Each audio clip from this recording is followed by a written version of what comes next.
Bonsoir, bienvenue à un invité spécial exceptionnel puisqu'il s'agit de Sa Majesté le roi Hassan II du Maroc. Sire, bonsoir. Bonsoir. Vous allez vous rendre dans quelques jours à Paris. Les rapports franco-marocains ont eu des hauts et des bas.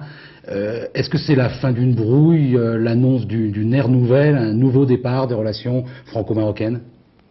Écoutez, même dans les familles les plus unies, il y a toujours des hauts et des bas, bien que depuis longtemps nous n'ayons pas eu de creux de vague dans nos relations avec la France. Et je suis très heureux de visiter votre pays dans l'atmosphère qui régit les relations entre nos deux peuples surtout, et entre le président de la République et moi-même.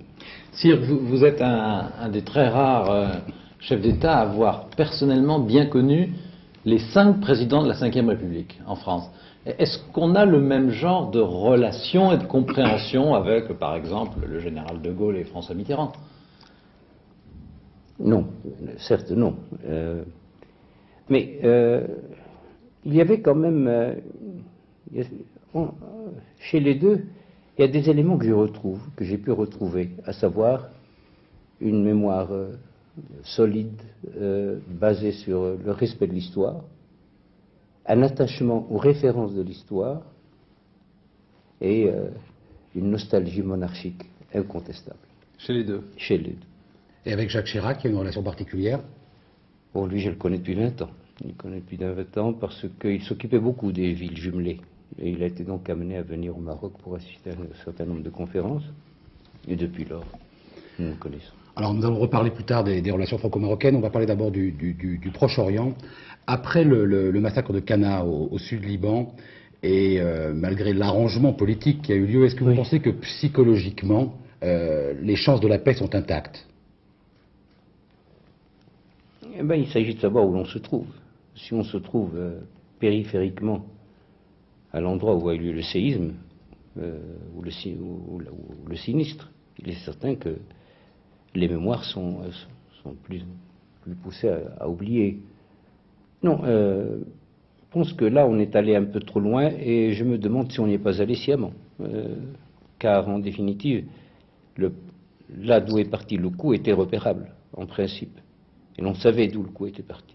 Donc vous voulez dire que certains cherchent à saboter la paix? Je demanderai d'avoir la patience à tous de lire dans 3 ou 4 ans les mémoires qui seront écrites sur cette partie de l'histoire du Moyen-Orient.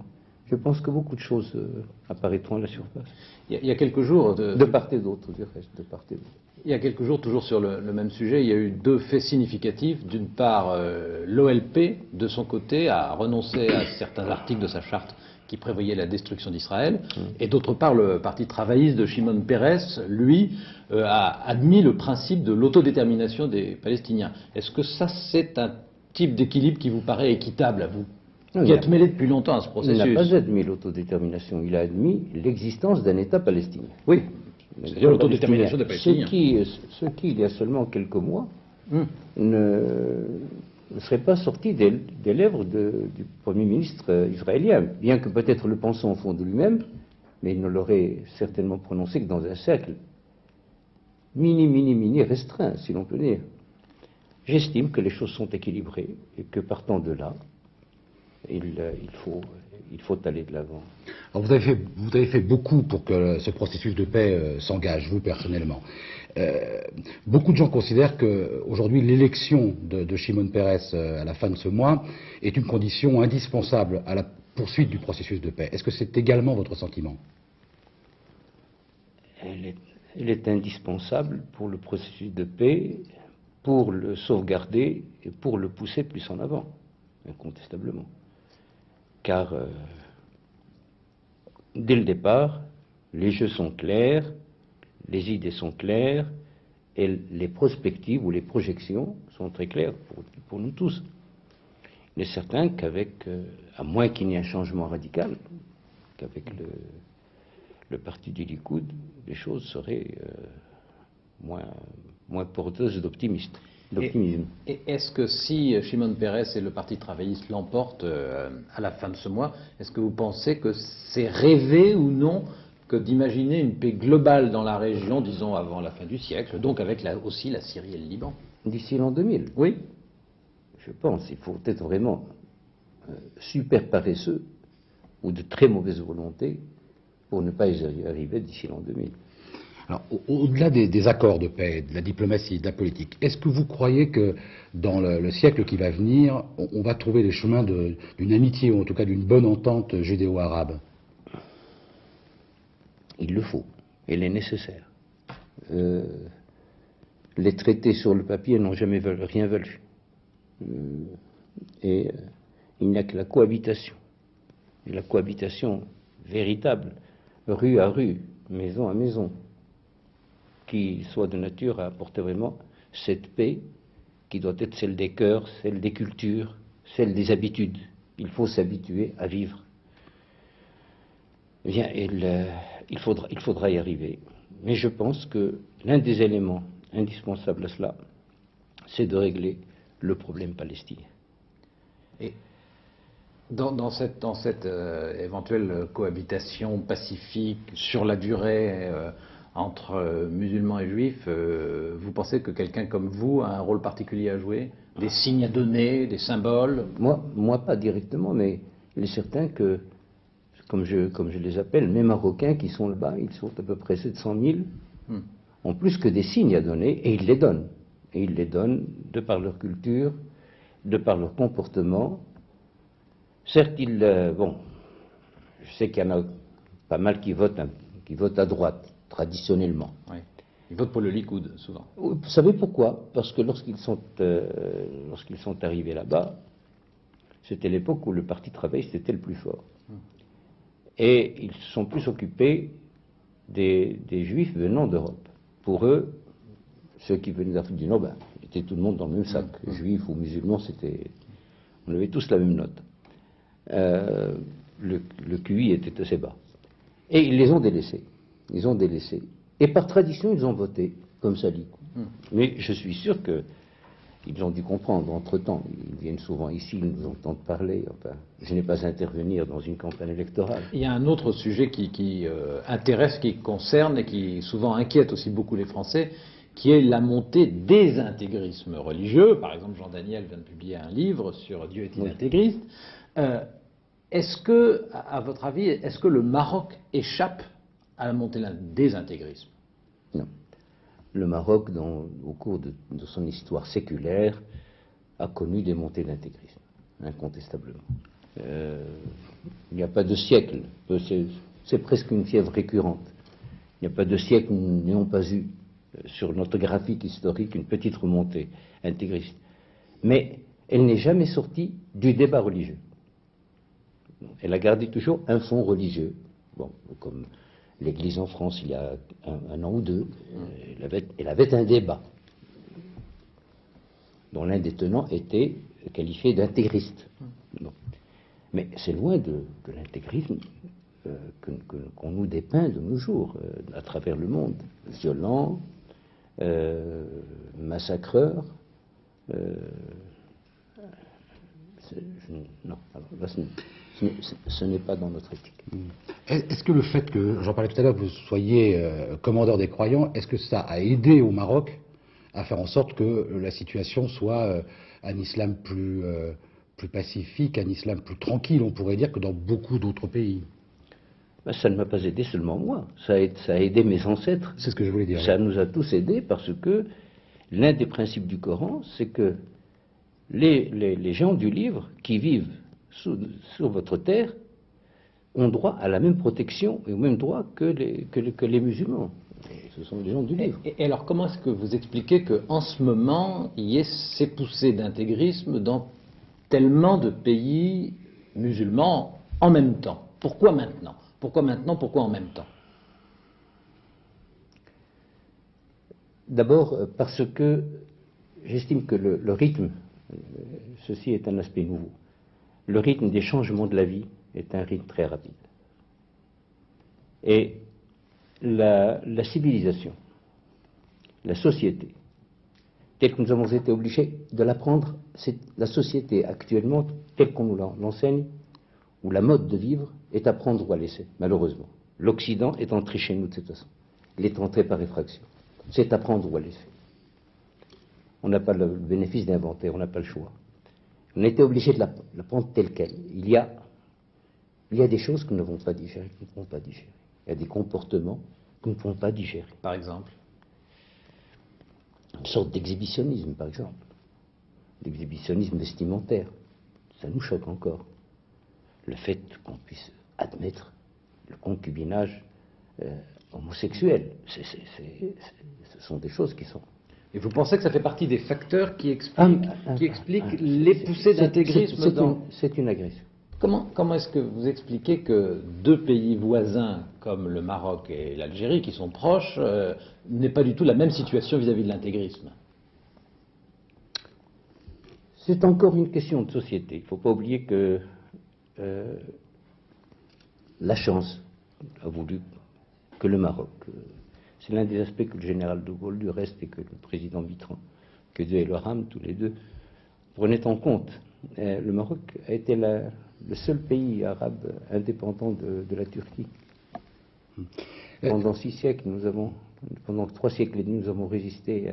Alors, notre société est à part, c'est pour ça. Aujourd'hui, l'intégrisme, ça se combat comment?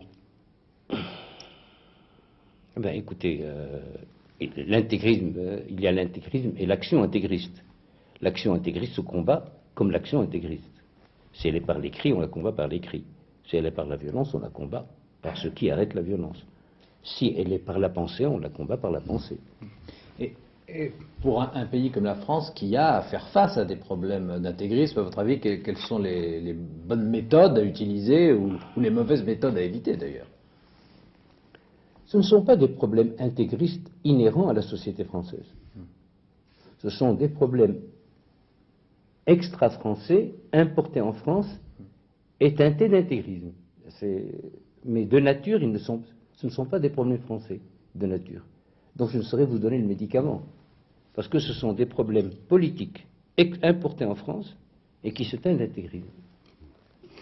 La position du gouvernement français concernant l'immigration, c'est de dire que la France ne peut pas accueillir davantage d'immigrés compte tenu de la situation économique et sociale. Quand vous voyez des immigrés clandestins reconduits à la frontière dans leur pays d'origine, est-ce que vous pensez que la France est dans son bon droit, qu'elle a raison de le faire? Je ne peux pas demander à la France, loyalement, de priver ses propres fils de travail, de nourriture, d'enseignement, de soins, au profit d'autres qui ne sont pas les siens. Parce que je sais ce que je ferais, moi, personnellement, chez moi. Je privilégierais d'abord les Marocains. Donc je ne peux pas lui...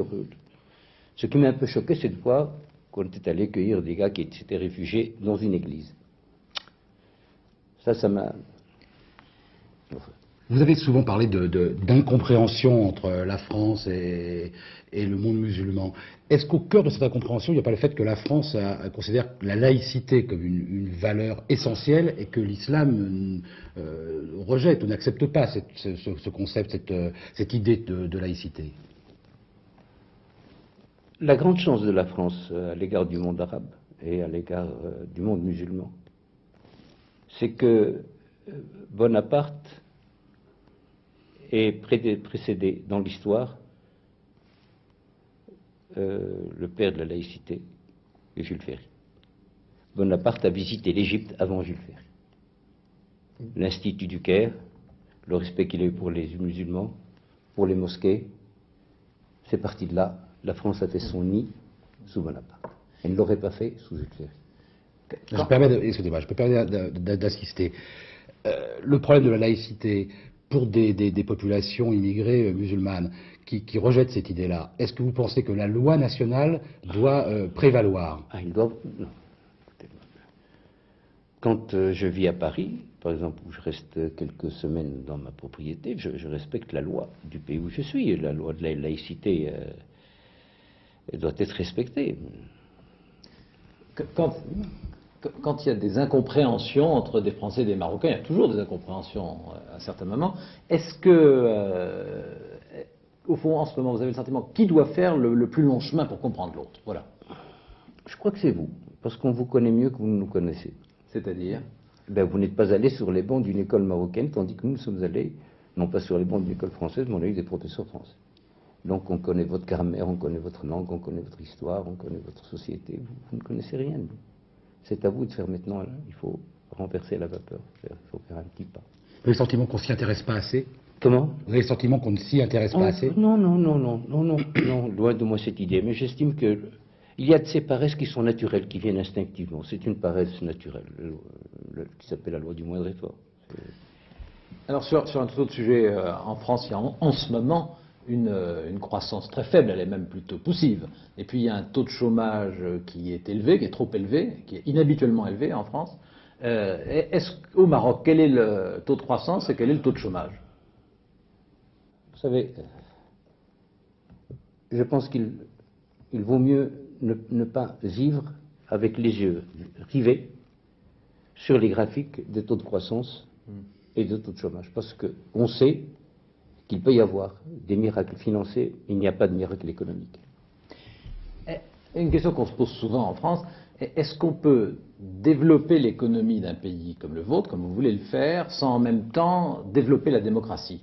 Autrement dit, est-ce qu'on peut développer l'initiative sans développer les libertés? On ne peut pas développer les initiatives sans développer les libertés. Et de reste, il n'y a aucune loi chez nous, ni aucune disposition, ni constitutionnelle, ni légale, ni réglementaire, qui inhibe ou qui limite ce droit à la propriété, à l'initiative privée. Et vous avez l'impression que les libertés politiques n'ont pas pris trop de retard par rapport aux libertés économiques? Non, pas du tout. Grâce à Dieu, nous sommes à jour sur le plan politique, sur le plan de tous les codes et les lois internationales. Vous avez l'impression que vous progressez au même rythme dans le domaine de la démocratie politique que dans le domaine de la modernisation économique? Écoutez, on ne peut pas demander à l'Europe d'être votre partenaire. Et nous avons signé avec l'Europe et on va signer, le Parlement européen va voter. On ne peut pas. Du reste, elle n'aurait pas accepté. On ne peut pas voter et être avec l'Europe en ayant deux visages et en ayant le Maroc apparent et le Maroc réel. Je pense que le fait qu'elle ait voulu s'associer à nous prouve que nous sommes saints de corps et d'esprit. En France, vous le savez, on a parlé de dialogue franc, des gens, des intellectuels, des groupes, des associations vous critiquent pour non-respect des droits de l'homme. Est-ce que, quand vous les écoutez, parfois vous les comprenez, vous en tenez compte? De ceux qui parlent de cela chez vous? Oui. À la fin, j'en tiens plus compte. Non, je ne tiens pas compte. Vous trouvez que c'est totalement injuste ou qu'ils ont eu par le passé parfois raison, qu'il y a eu des dérapages, qu'il y a eu des erreurs? Moi, je crois qu'ils vont avoir un accident de la circulation parce qu'ils regardent trop dans le rétroviseur. Alors, justement, par exemple, vous y faisiez allusion dans l'interview que vous aviez donnée à Franz-Olivier Gisbert pour Le Figaro. Il y a 2 ans, il y a eu des libérations de prisonniers politiques, plusieurs centaines de prisonniers politiques qui ont été libérés. Est-ce que... Non, pas politique. Vous ne considérez pas comme politique? Ils étaient contre notre retour à notre patrie, notre Alsace-Lorraine qui est le Sahara. Voilà.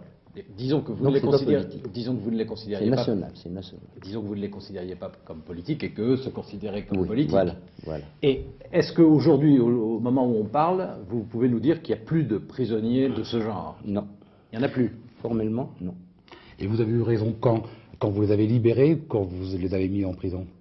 Comment? À quel moment avez-vous eu raison? Quand vous les avez libérés? J'ai eu raison 2 fois. 2 fois. La première, en évitant qu'ils ne nuisent à leur pays. Ce qui les a amenés à mieux réfléchir, ce sont eux qui m'ont écrit en disant que, ma foi, ils étaient revenus au véritable sentiment. Donc, ils ont cessé d'être nuisibles, ils sont maintenant. Alors, si vous vous flattez de la liberté, de la libération de la presse au Maroc, Oui. qui est visible quand on lit les journaux ici. Est-ce que, quand dans le même temps, vous interdisez à la vente ici un journal comme Jeune Afrique qui vous critique, ou un journaliste français qui est déclaré persona non grata, est-ce que vous pensez que c'est la bonne méthode? Qu'ils aient tort ou qu'ils aient raison, sur le principe même? Oui, sur le principe, effectivement. Mais je crois que c'est infiniment moins important que de réfléchir sur les chances de réélection de M. Pérez, de M. Elstine et du président Clinton. Et globalement, pour faire progresser votre pays, pour reprendre une formule tirée d'une citation de Gérald de Gaulle, est-ce que vous pensez que pour faire progresser votre pays, il faut une poigne de fer ou pas? Non.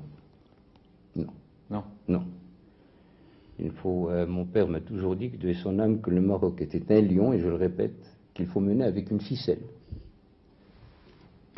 Vous avez lancé une grande campagne dont tout le monde peut voir qu'elle est très, très vive contre la corruption. Est-ce qu'elle atteindra tout le monde? C'est-à-dire, est-ce que tout le monde peut être concerné, quel que soit son niveau social, sa situation politique, ses éventuelles protections? Est-ce que ça va atteindre tout le monde? Non, mais... Tous ceux qui sont, naturellement, qui peuvent être suspectés.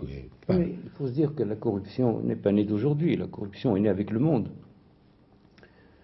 La corruption, le commerce illégal, le commerce de soi sont les plus vieux métiers du monde. Et sans corrupteur, il n'y aurait pas de corrompu.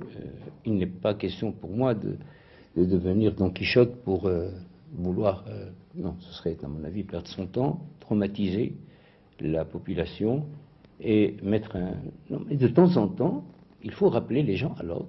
Il faut leur rappeler qu'il y a des codes, qu'il y a des règles de conduite, d'autant que le pari que nous engageons est celui de la libre concurrence avec le GATT, c'est celui de la qualité, c'est celui de la régularité dans les affaires et dans le commerce. Nous ne pouvons pas jouer dans la cour des grands tant que nous faisons les petits. Il y a aussi une campagne que vous avez engagée qui est la campagne de lutte contre la drogue. Est-ce que vous avez l'impression que dans ce domaine, vous atteignez vos objectifs? Est-ce que, par exemple, vous arrivez maintenant à empêcher la production locale ou pas? Non, la production locale, il faut faire une reconversion. Nous travaillons et nous espérons que l'Europe nous donnera un bon coup de main. On en a parlé souvent avec eux, mais particulièrement avec la France. Non, nous avons donné un coup de frein aux trafiquants de drogue. Parce que le temps que d'autres réseaux se constituent, nous aurons le temps, nous aussi, de nous armer pour. Et sur la production, il vous faut combien de temps? La production, je pense qu'en 2-3 ans, nous pouvons... En 2-3 ans... Avec une aide? Avec une aide, parce qu'il faut reconvertir toute une partie du royaume. Donc vous allez très très prochainement rencontrer le président Chirac. Est-ce que vous avez le sentiment que la France aujourd'hui, dans ses rapports avec le Maroc, il lui arrive de faire des erreurs de comportement sur le plan commercial? Est-ce qu'elle se comporte comme il faudrait qu'elle se comporte? Non, elle ne fait pas d'erreurs de comportement. Non, non, au contraire, elle est pleine de délicatesse. Et puis, comme nous-mêmes du reste, et même lorsque nous engageons un duel d'idées, le fleuret est toujours moucheté. Alors, en dernière question, ça fait plus d'un tiers de siècle que vous régnez. Quel est au fond le moment où vous avez eu le sentiment d'être le plus utile à votre pays, et quel est le choix ou la décision que vous regrettez le plus après cette longue expérience? Question. Le meilleur moment et le plus grand regret? Le meilleur moment est certainement celui où j'ai eu l'idée de la marche verte. C'est-à-dire quand il y a eu... Oui, les 350 000 hommes et femmes qui ont marché. Pour le Sahara. Pour le Sahara. Et il nous est revenu. Et la plus grande erreur? Et la plus grande erreur, je crains d'y retomber, malheureusement. C'est que je fais trop vite confiance. On dit que le roi dit souvent je veux. Aujourd'hui, vous diriez je veux quoi pour le Maroc? Qui ne dit pas je veux? Vous pouvez le dire avec plus d'autorité que Eh d'autres. bien, je veux pour le Maroc. Je ne parle pas du peuple, il l'a toujours été. Je veux pour le Maroc des dirigeants intelligents, une jeunesse intelligente, apte à saisir les occasions, à comprendre le siècle où elle vit, à ne pas vivre à l'ombre du politisme, mais guidée par le perfectionnisme et surtout par la réalisation et le réalisme. Voilà ce que je fais. Sire, je vous remercie. Bonsoir, bonne soirée sur France 2. On se retrouve jeudi prochain à Paris avec M. Philippe Séguin.